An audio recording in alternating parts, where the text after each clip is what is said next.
All right, ready for a deep dive today.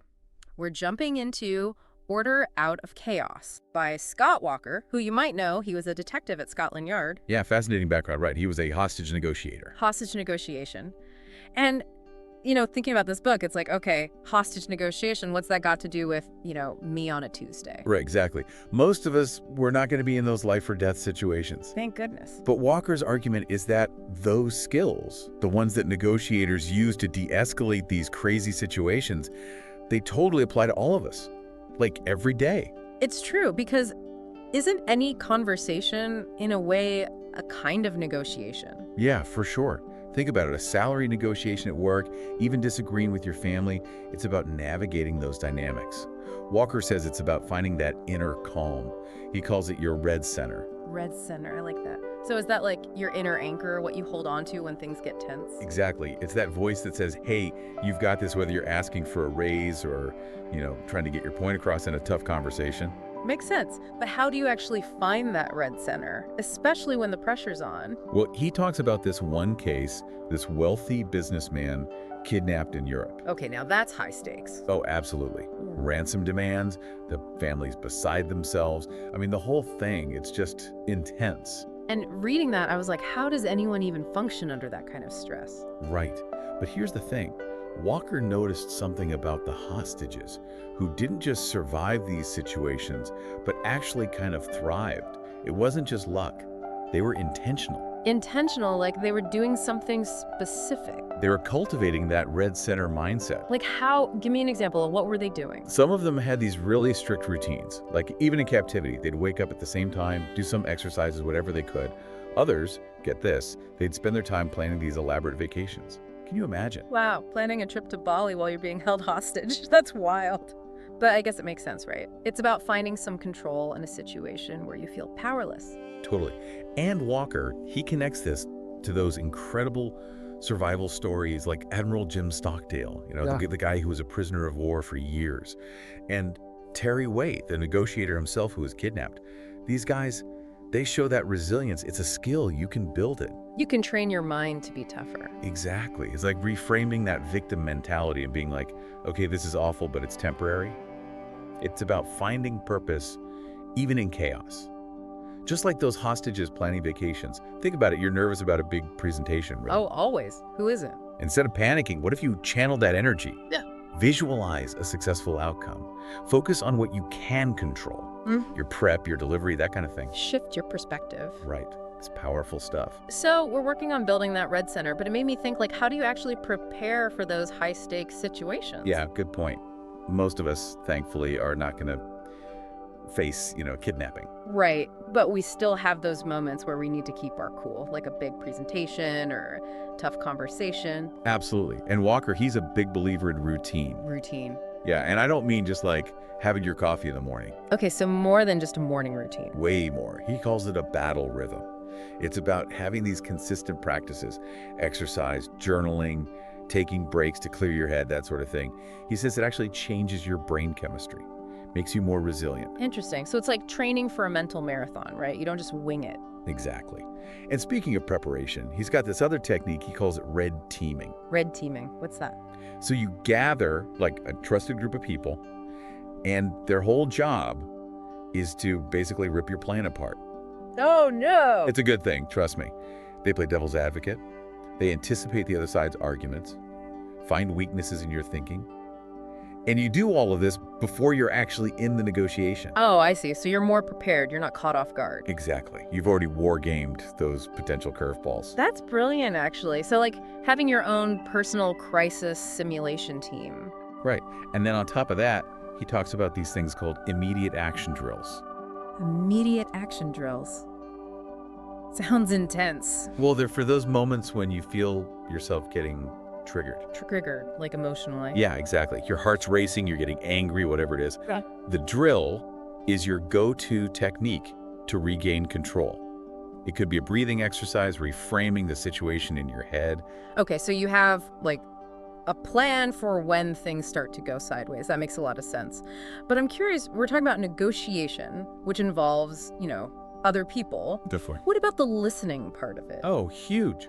Walker says most of us, we think we're good listeners.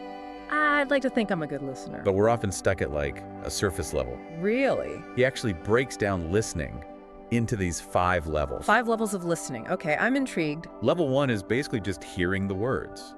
Like, you're not really engaged, maybe you're nodding along, but your mind's somewhere else entirely. Ouch. I've definitely been there. So how do we get to like level 5 listening? He has this acronym, MORE P's. More P's? What does that even stand for?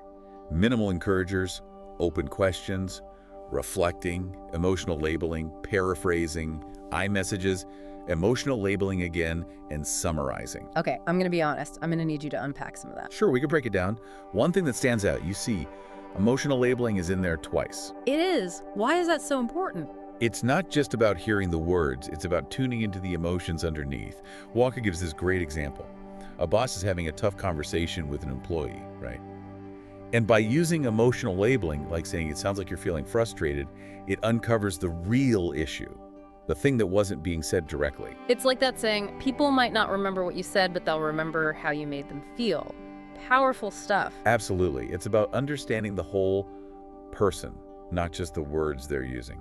Okay, we've talked about the mindset, the prep work, the listening, how to handle those tough conversations. It's a lot. But how do we actually put it all together? Like, how do I go from, oh, hostage negotiation, that's interesting, to actually using these techniques in my everyday life? Well, the good news is Walker gives us a roadmap. He lays out this 5-step plan for what he calls lifelong negotiation success. 5 steps. Okay, I can handle that. What's step 1? Step 1, he says, it all starts with you. Mastering your emotional state. He calls it emotional self-regulation. Okay. Is that like suppressing your feelings? Because that never works out for me. No, not at all. It's more about awareness. Noticing your emotions, but choosing how you react to them. Oh, okay. So like, instead of just exploding when someone makes me mad, I choose a different way to respond. Exactly. You're not a hostage to your emotions. Imagine this. You get a really nasty email, right? Your instinct might be to fire back a response, but instead you choose to pause. Take a breath. That's emotional self-regulation. Okay, that makes sense. So I'm managing my emotions. What's next? Step 2 is about building your support system. Walker calls it your crisis management team. My own personal SWAT team. Kind of, but less, tactical gear. So who's on this team? It's those people you trust who'll give you honest feedback, help you see different perspectives. It could be friends, family, mentors, whoever. Like that friend who'll tell you when you're being unreasonable. We all need one of those. Exactly. Because even hostage negotiators, they don't go it alone. They have teams for a reason. Makes sense. So I've got my emotions in check. I've got my team. What about the actual negotiation part? Right. That's step 3. This is where we get into the psychology of negotiation, the techniques that make you a more effective influencer. Influencer. Okay, I'm listening. This better not be about, like, manipulating people. No manipulation here. It's more about understanding, learning how to connect with people, find that common ground. It's all about those principles we were talking about before. Active listening, understanding someone's model of the world. So less about tricks, more about genuine connection. Exactly. And here's the thing about step 4. It might seem a little counterintuitive. Okay, I'm intrigued. Hit me. Embrace your mistakes. Wait, really? That's a step? It's a crucial one. Yeah. We're all human. We're going to mess up sometimes. It's inevitable. The key is not to beat yourself up about it. Easier said than done. True. But Walker says we need to view those mistakes as data. Like, okay, what went wrong? What could I do differently next time? So it's about learning from those experiences. Exactly. Turning those failures into, like, stepping stones. Okay, I like that. So last step, what's the grand finale? This is where it all comes together. Step 5, create your own personal negotiation playbook. My playbook, huh? Sounds official. It's about taking everything you've learned and making it work for you. What are your common negotiation scenarios? Think it through. Job offers, disagreements with family, even dealing with contractors. Outline your goals, your non-negotiables. Practice those techniques. So like if this, then that. Almost like a script. Kind of, yeah. It's about being prepared. And the thing is, and this is what I really took away from Walker's whole approach, it all comes down to intention. Intention, like what I'm bringing to the table. Exactly. If you go into any interaction, whether it's a high-stakes negotiation or just a conversation with a friend, and your goal is to understand, to connect, to find solutions that work for everyone, Well, that changes everything. So it's bigger than just winning the negotiation. Way bigger. It's about building better relationships, having more productive conversations, maybe even making the world a slightly less chaotic place. I like the sound of that. And there you have it, folks.